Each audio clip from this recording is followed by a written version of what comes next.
आज हम जिस लोशन का रिव्यू करेंगे उसका नाम है कोनाज। कोनाज लोशन जिसका एक्टिव इंग्रेडिएंट कीटोकोनाजोल है, जो कि एक अमीडाजोल डेरिवेटिव और broad spectrum topically apply anti fungal class of family से बिलोंग करती है, जो कि फंगीसाइडल एक्टिविटी यानी फंगल ग्रोथ को इनहिबिट करती है और ट्रीट करती है various yeast and fungal infections को।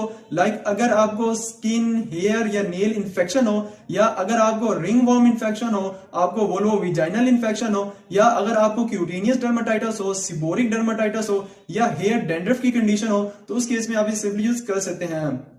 अब इसके बेसिक मेडिकल यूज को डिस्कस करते हैं। तो अगर आपको कोई भी यीस्ट या फंगल इन्फेक्शन डिसऑर्डर हो, जैसा कि अगर आपको ओनिगोमाइकोसिस इन्फेक्शन हो, जिसे हम फिंगर नेल इन्फेक्शन भी कहते हैं, जिसमें आपकी फिंगर या टो नेल यानी हाथ और पांव के जो नाखून है वो थिकन हो जाते हैं, डिसकलर्ड हो जाते हैं और नेल बेड से सेपरेट होने लग जाते हैं, तो उस केस में आप इसे सेफली यूज कर सकते हैं। साथ ही अगर आपको पिचुरेसिस वर्सिकलर हो, जिसे हम फंगल स्किन इन्फेक्शन भी कहते हैं, जिसमें आपकी स्किन पर इस तरह के फ्लैकी डिसकलर पैचेस अपीयर होते हैं, तो उस केस में आप इसे सेफली यूज कर सकते हैं। या अगर आपको रिंग वर्म इन्फेक्शन हो, आपको जॉ इच हो, या अगर आपको ओटोमाइकोसिस हो जिसमें आपके कान में इन्फेक्शन हो जाता है, या अगर आपको विजाइनल यीस्ट इन्फेक्शन हो जिसमें आपको आपकी विजाइना में बर्निंग, ईचिंग, रेडनेस और विजाइनल डिस्चार्ज होता है, तो उस केस में आप इसे सेफली यूज कर सकते हैं। साथ ही अगर आपको ओरल कैंडिडाइसिस हो या सीबोरिक डर्माटाइटिस हो, जो कि डैंड्रफ, हेयर डैंड्रफ की एक टाइप है, जिसमें आपको आपके सर पर सफेद निशान होते हैं, आपके बाल थिकन होने लग जाते हैं,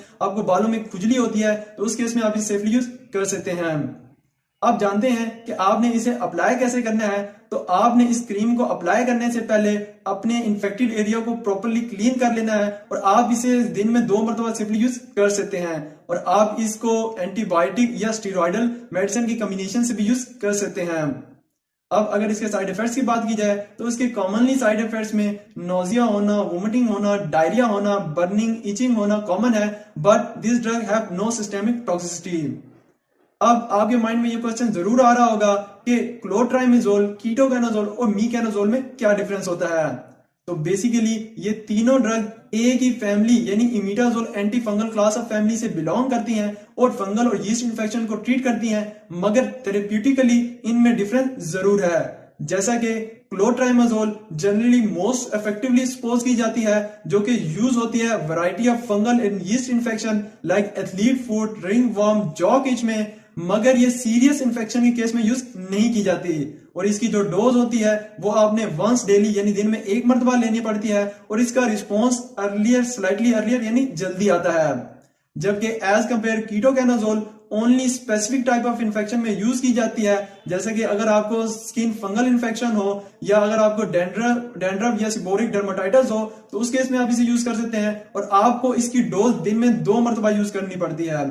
इसके साथ ही जो मीकानाजोल होती है वो भी स्पेसिफिक टाइप ऑफ इन्फेक्शन में यूज की जाती है, जैसे कि डर्मेटोफाइटोसिस और स्किन फोल्ड इन्फेक्शन में इसको मोस्ट कॉमनली यूज किया जाता है, लेकिन इसके एडवर्स इफेक्ट बाकी दोनों से ज्यादा हैं, और इसमें आपको long term course of treatment need होता है। तो अगर आपको मेरी ये वीडियो अच्छी लगी हो तो मेरी इस एफर्ट की अप्रिशिएट जरूर कीजिएगा। अपना और मेरे YouTube चैनल का जरूर ख्याल रखिएगा। अल्लाह हाफिज।